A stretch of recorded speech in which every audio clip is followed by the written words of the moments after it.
തിരുവനന്തപുരം, പത്തനംതിട്ട, കോട്ടയം, ഇടുക്കി, കാസർഗോഡ് എന്നിവിടങ്ങളിലാണ് സമരാനുകൂലികൾ വാഹനങ്ങൾ തടഞ്ഞത്. തമ്പാനൂരിൽ ദളിത് സംഘടനകളുടെ നേതൃത്വത്തിൽ KSRTC ബസ്സുകൾ തടഞ്ഞിട്ട് പ്രതിഷേധം ഇപ്പോഴും തുടരുകയാണ്. ബസ്സുകൾ കടത്തിവിടാൻ അനുവദിക്കില്ലെന്ന് KSRTCക്ക് നേരത്തെ നോട്ടീസ് നൽകിയിരുന്നുവെന്ന് സമരസമിതി വ്യക്തമാക്കിയിട്ടുണ്ട്. ഡാൻ കുര്യൻ തയ്യാറാക്കിയ റിപ്പോർട്ട്. കണ്ണൂർ അഞ്ചരക്കണ്ടിയിലെ ഡെന്റൽ കോളേജിൽ അസ്വാഭാവികമായി മരണപ്പെട്ട നിതിൻ രാജിന്റെ മരണത്തിന് ഉത്തരവാദികളെ ഉടൻ പിടികൂടണമെന്ന ആവശ്യം ഉന്നയിച്ചുകൊണ്ട് 52 ദലിത് സംഘടനകൾ ആഹ്വാനം ചെയ്ത ഹർത്താലാണ് സംസ്ഥാനത്ത് പുരോഗമിക്കുന്നത്. ജനജീവിതത്തെ കാര്യമായി ബാധിച്ചിട്ടില്ലെങ്കിലും തിരുവനന്തപുരം തമ്പാനൂരിൽ KSRTC ബസ്സുകൾ അടക്കം തടഞ്ഞുകൊണ്ട് ഈ പ്രതിഷേധം തുടരുകയാണ്. വരും മണിക്കൂറുകളും അത് ശക്തമായി തന്നെ തുടരുമെന്നാണ് വിവിധ സംഘടനയുടെ പ്രതിനിധികൾ സമരസമിതിയൊക്കെ വ്യക്തമാക്കുന്നത്.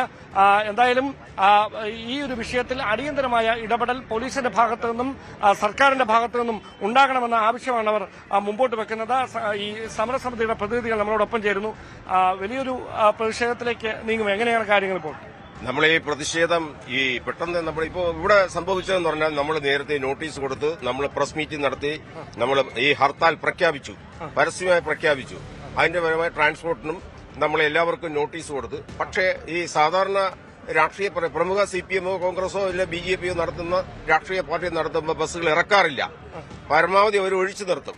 പക്ഷേ ഇത് പട്ടികജാതിക്കാരുടെ ഹർത്താൽ ആയതുകൊണ്ട് അവർ ഈ ബസ് ഓടിച്ചുകൊണ്ട് നമ്മളെ ഹർത്താലിനെ അല്ലെങ്കിൽ നമ്മളെ ഈ സമരത്തെ വില കുറച്ച് കാണാനുള്ള ഒരു ശ്രമമാണ് ഈ ഭരണകൂടത്തിൽ നടത്തുന്നത്. ഇപ്പൊ കുറച്ചു മുമ്പ് ഇവിടെ ഫോർട്ട് AC വന്ന് ഞങ്ങൾ തള്ളി, പോലീസ് തള്ളി. അദ്ദേഹം അസിസ്റ്റന്റ് കമ്മീഷണറെ ഒരു അധികാരം കാക്കി ഇങ്ങോട്ട് കൊണ്ടുവന്ന് തള്ളി നിൽക്കാൻ ശ്രമിച്ചു. അതെല്ലാവരും കൂട്ടത്തോടെ വന്നപ്പോൾ അദ്ദേഹം ഇവിടെ നിന്ന് മാറി.